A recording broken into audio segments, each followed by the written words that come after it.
करता हूं कि देखो भाई, हमारा लक्ष्य, समाज तभी तरक्की करेगा, लक्ष्य तक पहुंचेगा जब वो शिक्षा हासिल करेगा। इस नाते हम आपसे निवेदन अपील करता हूं कि बेटा बेटी में भेदभाव नहीं। बेटा पढ़ाते हो, एक परिवार सुधरता है, जब बेटी पढ़ती है तो दो परिवार सुधरता है। जब तक बेटी मायके में रहती है, माँ बाप भाई की सेवा करती है। जब बेटी की शादी हो जाती है, बेटी ससुराल चली जाती है तो सास ससुर की सेवा करती है। इस नाते दो परिवार सुधरता है। और बहुत से हमारे समाज के लोग हैं, खासतौर से पिछड़े दलित समाज अल्पसंख्यक के लोग, मैं आपसे कहना चाहता हूं साथी कि कभी भेदभाव मत करना। जितनी ताकत ऊर्जा से बेटा को पढ़ाते हो, उतनी ताकत ऊर्जा से बेटी को भी पढ़ाओ। इस नाते कह रहा हूं कि बेटी पढ़ करके, मायावती जी मुख्यमंत्री बनी, वो भी किसी की बेटी थी। इंदिरा गांधी जी किसी की बेटी थी, पढ़ करके वो प्रधानमंत्री बनी। इस नाते साथी बेटी से कभी भेदभाव मत करना। बेटी को जितना मेहनत से बेटा को पढ़ाते हो, उतनी मेहनत से बेटी को भी पढ़ाने का काम करो। दूसरी चीज साथी, हम लोगों की सोच, हम लोगों की चाहत है। बाबा साहब डॉक्टर अम्बेडकर जी ने हमको आपको पावर दिया। बाबा साहब डॉक्टर अम्बेडकर जी ने संविधान लिखा।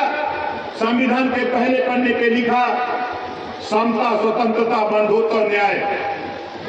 बाबा साहब डॉक्टर अम्बेडकर जी ने 3 नारा दिया, शिक्षित हो, संगठित हो, संघर्ष करो। यही बात गौतम बुद्ध जी ने कहा, बुद्धं शरणं गच्छामि, धम्मं शरणं गच्छामि, संघं शरणं गच्छामि। यही बात महात्मा ज्योतिबा फूले, सावित्रीबाई फूले, यही बात छत्रपति साहू जी महाराज, यही बात सरदार वल्लभ भाई पटेल, यही बात बाबा साहब डॉक्टर अम्बेडकर जी ने कहा कि शिक्षित हो, संगठित हो, संघर्ष करो। देश के साथी आप शिक्षा, ये मत सोचना कि हम खाली नौकरी के लिए शिक्षा हासिल कर रहे हैं। जिस परिवार में शिक्षा है, उस परिवार के रहन सहन, खान पान, वेशभूषा, और जिस परिवार में अशिक्षा है, उस परिवार के रहन सहन, खान पान, वेशभूषा में दोनों में जमीन आसमान का फर्क है साथी। इस नाते आपसे कह रहा हूं, खाली शिक्षा नौकरी के लिए नहीं। शिक्षा एक ऐसा मंत्र है, जिसके घर वो शिक्षा रूपी मंत्र पहुंच गया, वो परिवार में खुशहाली के अलावा कभी कम नहीं आ सकता। इस नाते आपसे बार बार निवेदन और अपील करता हूं।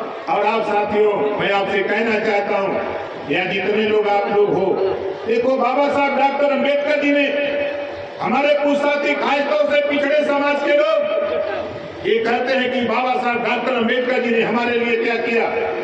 साथी, अब यही आपका भ्रम है। बाबा साहब डॉक्टर अम्बेडकर जी ने जब वोट का अधिकार दिया, पिछड़ों को दिया, अगड़ों को दिया, दलितों को दिया, मुसलमानों को दिया, किसी के साथ बाबा साहब डॉक्टर अम्बेडकर ने भेदभाव नहीं किया। सबको वोट देने का अधिकार किया, चाहे वो राष्ट्रपति हो, चाहे प्रधानमंत्री हो, मुख्यमंत्री हो, चाहे एक गांव का हमारा धर्मी भाई क्यों न हो, उसको भी वही पावर दिया वोट देने का जो पावर हमारे देश के राष्ट्रपति को है। तो बाबा साहब डॉक्टर अम्बेडकर ने भेदभाव नहीं किया। बाबा साहब डॉक्टर अम्बेडकर जी ने जब संविधान नहीं बना था, 1932 में ही शेड्यूल का इसको आरक्षण अंग्रेजों से लड़ करके दे दिया था। लेकिन हमारे साथी कहते हैं कि बाबा साहब डॉक्टर अम्बेडकर आज उन्हीं की देन है। पिछड़े समाज के लोगों 27% आरक्षण जो तेरे लिए लागू है, ये किसी देवी देवता भगवान की देन नहीं, ये बाबा साहब डॉक्टर अम्बेडकर के संविधान की देन है। इस नाते कहता हूं, हम तो बहुत लोग हमको कहते हैं ये कुछ जानता नहीं, लेकिन मैं मानता जरूर हूं। जानता नहीं लेकिन मानता जरूर हूं। मैं भी पहले जाता था, भगवान की बड़ी पूजा किया, लेकिन जिस दिन से मैंने अपने माँ बाप की पूजा किया, उसी दिन से साथी दिन दूना रात चौगुना ओम प्रकाश राज भर आगे बढ़ना काम शुरू हो गया। जब से मैं अपने माँ बाप की सेवा करना शुरू किया, उनको भगवान मान लिया। आज उनको भगवान नहीं माना होता तो आज मैं दोबारा एमएलए नहीं बना होता। आज अपने माँ बाप को भगवान नहीं माना होता, आज ओम प्रकाश राजभर को चाहने वाले करोड़ों लोग पैदा नहीं हुए होते। लेकिन इस नाते मैं आपसे कहना चाहता हूं साथी, कि बाबा साहब डॉक्टर अम्बेडकर जी बहुत साफ साफ उन्होंने कहा, अपने लिए लड़ो, हक के लिए लड़ो, हिस्सेदारी के लिए लड़ो। आज आपको आश्चर्य होगा, अभी हमारे डॉक्टर साहब विधायक जी बैठे, अभी सदन चलने वाला है 10 मई के बाद, अभी सदन चलने वाला है 10 मई के बाद। हम लोग भी खोज ही रहे हैं कि जल्दी शुरू, ताकि कम से कम आपको भी लगे कि नहीं, डॉक्टर एच.एन. पटेल अगर विधायक बन के गए हैं तो सदन में खड़ा होकर के जब शुरू करेंगे, भाई हम कहीं थोड़ा कम पढ़े लिखे, भाई डॉक्टर बहन, ये सर्जन है, ये ज्यादा चीरफाड़ करते हैं, ऑपरेशन करते हैं, हम तो सीधा सीधा कर देते हैं। भाई इनको जब वहां खड़ा कराएंगे, शुरू कराएंगे, तब आप देखिएगा। लेकिन इतना कहूंगा साथी कि गाजीपुर जहूराबाद से विधायक हूं और 8,82,77,000 रुपया गरीबों के इलाज के लिए दिया हूं। आपने भी विधायक पैदा किया था। आप यहाँ आए हुए लोगों बता दो, किसी को 5,000 रुपया इलाज के लिए मिला था क्या? बोलो, मिला था? नहीं मिला। लेकिन हम आज आपसे कह रहा हूं, यहाँ आए हुए लोगों में आपसे कहना चाहता हूं, कोई भी किसी जाति धर्म का हो, बीमार होता है, इलाज कराना हो, ऑपरेशन कराना, सरकारी हॉस्पिटल से एस्टीमेट बनवा के मुझे दे देना। 10 दिन के अंदर जितना एस्टीमेट तेरा डॉक्टर बना के देगा, उतना रुपया तेरे हॉस्पिटल में पहुंचाने का काम करूंगा। खाली हमको एस्टीमेट बना के दे देना। हमारी तो कोशिश थी, हमने समाजवादी पार्टी माननीय अखिलेश यादव जी के साथ गठबंधन किया, इस उद्देश्य से किया कि सरकार बनते ही एक कानून बनाऊंगा, कोई भी गरीब किसी जाति धर्म का होगा, वो बीमार होगा, इलाज कराना होगा, चाहे वो प्राइवेट में इलाज करावे चाहे सरकारी में, जितना रुपया लगेगा उतना रुपया सरकार देगी और गरीब का इलाज फ्री में किया जाएगा। ये कानून बनाने के लिए हम लोग मेहनत किए। हम लोगों की कोशिश थी, कहीं न कहीं हम किन्हीं कारणों से समझाने में फेल। हम लोगों की कोशिश थी।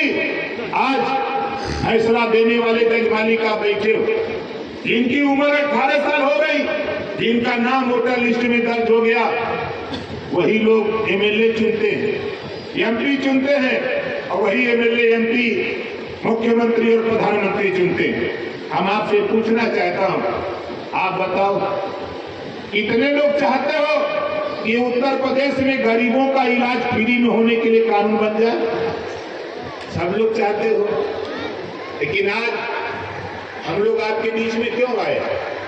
अभी स्वर्गीय हरिमोहन मल जी आज इस विद्यालय प्रांगण में नहीं है हम लोगों के बीच में, लेकिन एक संदेश हमको आपको दे के गए कि आज हमारे इस विद्यालय में हमारे तमाम अध्यापक गण हैं और हमारे साथी संचालक महोदय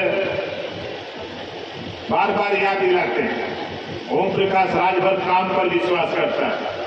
और मैं आपसे कह रहा हूं, आप घबराओ नहीं, ये आपके विद्यालय का सवाल नहीं, पूरे उत्तर प्रदेश का सवाल है। आज नहीं तो कल ओम प्रकाश राजभर पुरानी पेंशन बहाल करके दिखाऊंगा, देख लेना यार। हमारे साथी हमसे कहे तो लोग सोच रहे थे कि नेताजी अखिलेश जी से कहेंगे कि नहीं कहेंगे। हमने कहा कि देखो, ये ओम प्रकाश राजभर वो नेता नहीं कि सुन लिया और खत्म कर दिया। अगर किसी ने मुझे कागज दिया तो जब तक मंजिल तक नहीं पहुंचा देता तब तक हमको खुद चैन नहीं रहती है। मैंने उसको, आपने देखा कि चुनावी घोषणा पत्र में शामिल करा करके दिखा दिया। और आज मेरी तो कोशिश, हम आपसे एक सवाल करते हैं, आप बताओ, जिसका नाम राशन कार्ड में न हो और सरकार राशन बांटे, कोटेदार के यहाँ चले जाओ और उनसे कह दो कि भैया हमारे घर में, हमारे राशन कार्ड में तो 5 नाम है, लेकिन मेरे परिवार में तो 10 लोग हैं, तो हमको 10 का राशन दे दो। तो बोलो, 10 का राशन मिलेगा? नहीं मिलेगा। यही दुर्गति है। मऊ जिला हो, बलिया हो, गाजीपुर हो, आजमगढ़ हो, इतना दूर खाली देख लो, नाई का, गोड़ का, पाल का, प्रजापति का, बिंद का, केवट का, मल्लाह का, चौहान का, राजभर का बेटा दिया लेके खोजो तो दरोगा नहीं मिलेगा। कि मिलेगा? नहीं मिलेगा। जब वोट मांगने वाले लोग तेरे बीच में आते हैं, हम तो अपना गांव छोड़ा दिए थे, दूसरी पार्टी के लोग जाते थे तो हमने अपने गांव के बगल में एक लक्ष्मण रेखा खिंचवा दिया था कि अब यहाँ वही पार, इस रेखा को वही पार कर सकता है जो पिछड़े, दलित, वंचित समाज अल्पसंख्यक को इनको पढ़ा लिखा करके इनके बीच से सिपाही, दरोगा, बाबू, चपरासी, एसडीएम, डीएम पैदा करेगा, वही प्रवेश करेगा, वरना नहीं प्रवेश करने दूंगा।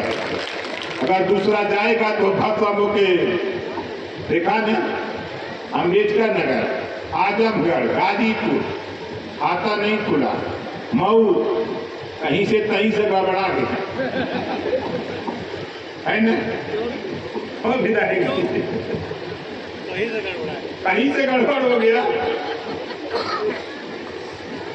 तो ओम प्रकाश राजभर ऐसे नहीं, हम उनको सलाम करते हैं, उस बूढ़े बाप, बूढ़े माँ को सलाम करते हैं जो झुग्गी झोपड़ी में रहता है, जो महलों में रहता है वहां भी जाता हूँ, जो मड़ई में रहता है वहां भी जाता हूँ, उनको भी सलाम करता हूँ और उनको बताता हूँ कि देखो ये बाबा साहब डॉक्टर अम्बेडकर जी ने जो तुझे वोट दिया है, इसी वोट के बल पे बहस छिड़ी हुई है। जब तक जातिवार जनगणना नहीं होगी तब तक तेरा हिस्सा मिलने वाला नहीं। परेशान है हमारे बेचारे देश के प्रधानमंत्री, सुप्रीम कोर्ट एफिडेविट दे दिए कि नहीं, हम जातिवार जनगणना नहीं कराएंगे। और एक हमने 2014 के पहले का एक हमने प्रधानमंत्री जी का वीडियो देखा महंगाई के सवाल। महंगाई से परेशान हो, जरा हाथ उठाओ। फीस बढ़ गई, किताब का दाम बढ़ गया, कोई चीज सस्ता नहीं। और हमारे देश के प्रधानमंत्री जी को वो भाषण याद नहीं आ रहा है जो मनमोहन सिंह जी को सुनाया करते थे कि महंगाई का मां कहने के लिए नहीं तैयार है। तो मैं आज इस विद्यालय प्रांगण से हम अपने देश के प्रधानमंत्री जी से भी पूछना चाहता हूं, हमारे पत्रकार भाई यहाँ है, मैं पूछना चाहता हूं कि महंगाई का मां आप क्यों नहीं बोल पा रहे हो? कल तक तो मनमोहन जी से सवाल करते थे जब महंगाई आती थी, आज तो महंगाई दुगुना हो गई है। मैं गया था एक बच्चे का एडमिशन कराने, 3 साल पहले जब उसका एडमिशन कराया था उसी विद्यालय में तो 12,000 में हो गया था। इस बार एडमिशन कराने गया तो 48,000 लग गया। इससे मुझे पता है साथी महंगाई क्या कर रही है। आप घबराओ नहीं, हम तो आ रहे थे तो देख रहे थे तमाम पेड़ से पत्ते गिरे थे तो सूख गए। ये प्रकृति का नियम है, जो पत्ता हरा होगा एक दिन वो सूखेगा और गिरेगा। उसी तरह जो घमंड है लोगों को कि हम नफरत की राजनीति फैला करके हम देश पे कब्जा करेंगे, तो तेरी नफरत को जिस दिन ये पिछड़ा दलित अल्पसंख्यक समझ जाएगा उसी दिन जमीन पे तुझे लाके खड़ा कर देगा। अब वो समय धीरे धीरे आ रहा, चिंतन हो रहा है कि पटेल नाराज हो गया, मौर्य नाराज हो गया, मल्ल गुस्सा रहा है, यादव साथ छोड़ दिया है, राजभर नहीं साथ दे रहा है। अब चिंता बढ़ गई है, क्यों नहीं दे रहा है? आपने जो वादा किया था अपने वादा से मुकर रहे हो। आज जो स्थिति पैदा है उस स्थिति को कायम करने के लिए साथी हम लोग दिन रात लगे हुए हैं। हम लोग ऐसा नहीं है कि हम लोग बैठे हैं, दुनिया चाहे कुछ करे ना करे, लेकिन ओम प्रकाश राजभर मैं तो बार बार कहता हूं आपसे कि हम जिस विद्यालय प्रांगण में हैं, शिक्षा के सवाल पे हम अपने माँ बाप नौजवान साथियों से कहूंगा कि अपने अपने परिवार में पढ़ने वाले जो बच्चे स्कूल नहीं जा रहे हैं उनको स्कूल भेजो, जो बच्चे पढ़ रहे हैं उनको भी सुबह शाम घर पे भी, चाहे आप नहीं बिजली आ रही हो तो लालटेन घर पे रखना सीखो, देवरी बना के रखो, मिट्टी का तेल उपलब्ध कराओ, जला करके भी लालटेन बच्चे को पढ़ाने का काम करो। इसी बात के साथ साथ ही मैं अपने भाई